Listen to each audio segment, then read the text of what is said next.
I now yield 2 minutes to the distinguished gentleman from Tennessee, a member of the Judiciary Committee, Mr. Cohen.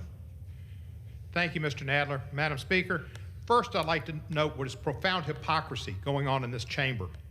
Last week we heard from the Republicans about the importance of an open process and the ability to offer amendments on all bills or resolutions.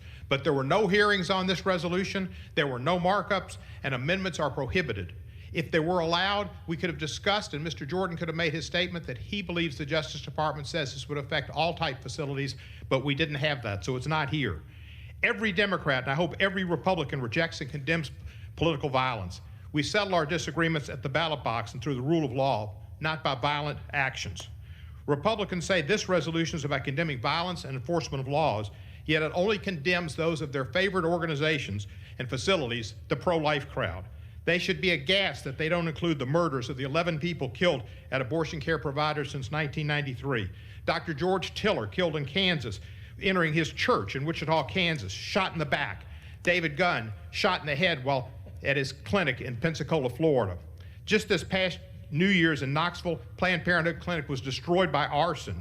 Sadly, there are too many property crimes at Planned Parenthood and other facilities that help people with abortion needs to mention. None are mentioned. We should condemn all murders and serious violence.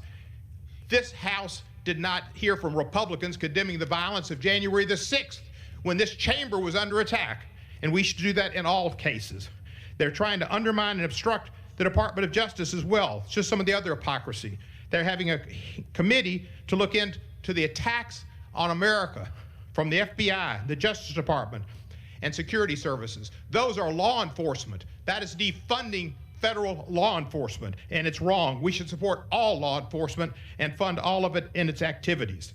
If you want to know about the Republicans, you'd ask them about the bill on the IRS. If they wanted to help the middle class, they'd have brought a resolution to direct the IRS to do more audits, even all of its audits, on people earning over $1 million and save the middle class and get the money where it is.